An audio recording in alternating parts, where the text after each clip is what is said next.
Hey, I'm Percival Constantine, and I am one of the creators on the exciting new comic book, Paragons of Earth. For this comic, we've taken a number of obscure Golden Age heroes, plucked them out of the public domain and given them a facelift. We've reinvented them and redesigned them for a new generation of readers. And this comic was written by myself with Thomas DJ, and it's being penciled by Eric Johns, and everything else is me. I'm doing the inking, the lettering, and the coloring, so I've got my work cut out for me. Today, I'd like to tell you a little bit about how we approach the design of Amazona, the mighty woman. Now, even just hearing that name, I know exactly what you're thinking. That this character was obviously inspired by a certain Amazonian princess from the Distinguished Competition. And if you look at Amazona's first appearance, it seems even more obvious, right? She's a member of a hidden race of superhumans, and when a man from the outside world comes to her homeland, she follows him to America, and she becomes a superhero. But one of the interesting things about Amazona is that she wasn't actually a ripoff of Wonder Woman. In fact, she predates Wonder Woman by well over a year.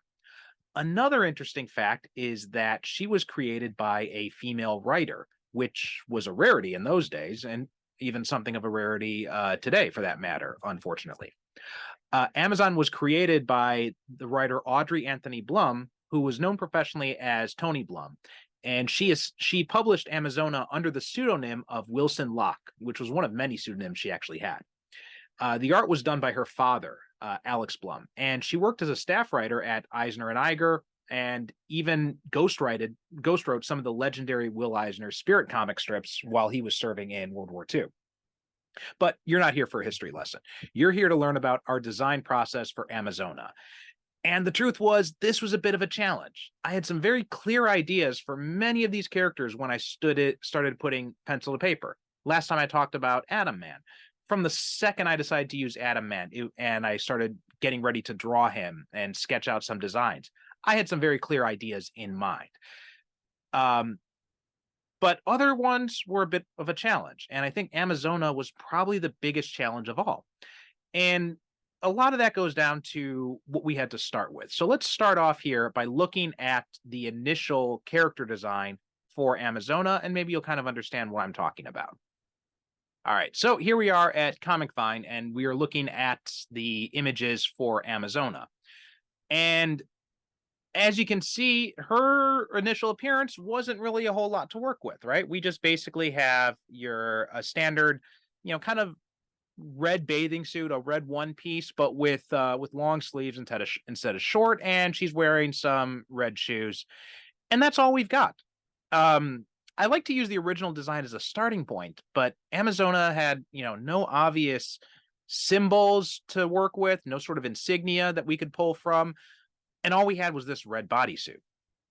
And what I initially chose to do was and I looked at some other versions that people had done of her. For example, this one from Yamra's Universe #1, they did this kind of design for her with, going more for the warrior s type thing, the kind of skimpy bad girl type of look, which I'm not a big fan of. And I didn't want to go with something like that.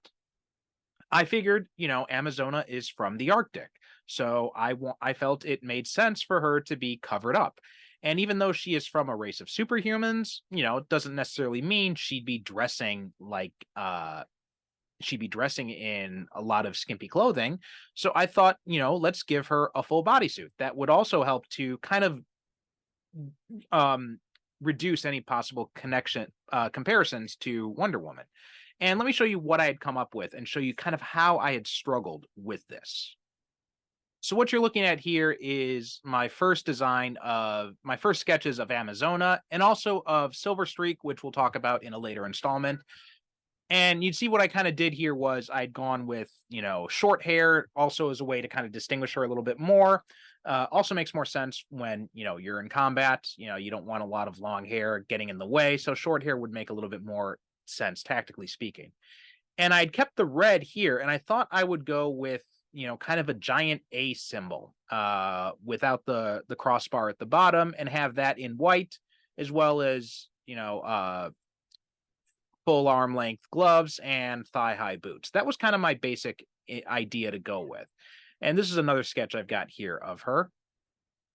And this one you can see, a little bit more detail done here, but still very kind of rough. And I still was not really sure what I was doing. And then eventually I did do some a turnaround of this design. And that's what we got right here. And as you can see, right, I kept the still what I'd come up with. And I did not really like this. It just didn't really speak to me. And I wasn't really sure where to go with this. I knew that I had to do more work on her.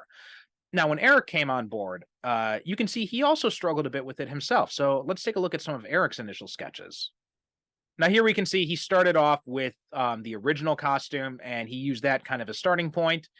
He also, tried out a version of mine, but he went a little bit more in depth with the A. So it just kind of takes up the entire suit, and then we got this little triangle here. So, and then her midsection would obviously be the crossbar section. So he had tried this, didn't really seem to like it either, and then he started experimenting. So he started experimenting a bit with the fur collar and kind of A clasp for that. White for the arms, he's got labeled here. And then he decided he also thought about giving her a mask. Didn't really like that. You see, he wrote nope here. Also here we got a bit of a, we got this big long cloak, got the long hair going here. We got this one, a little bit more of, maybe a bit warrior type or something like that, something along those lines. So he had tried different things and nothing really seemed to work for him. And then he had come up with something a little different. He tried another type of design here. And we're getting a little bit closer. All right. So what he had tried to do here was he thought about doing, sticking with the cape idea. And then also in addition to that, he had kind of continued on with this idea of the A symbol. He liked the short hair idea that I had come up with. So he decided to keep that. And then we got these kind of fur boots here. Again, something to kind of hint at her Arctic origins, the cape. And he gave her a sword, but this still too wasn't quite what he was looking for. And then finally, let me show you the design he eventually settled on. And this is what he'd finally come to. This is basically unchanged from our final version. He had decided to go with the spear instead of a sword or some other weapon. In her original appearance, she was seen wielding like a kind of a pickaxe or something along those lines, but it wasn't like her standard weapon or anything like that.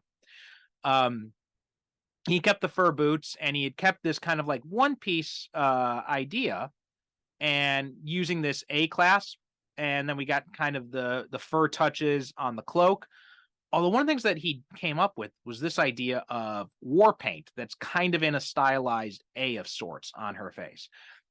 And that kind of brought it all together for us. So that's really where we ended up with. And now let me show you what else we had decided to do with her. So here we've got Amazona's first appearance in the first issue when she's waking up in her Arctic lair, and we see we do have the A symbol, the war paint symbol on her face.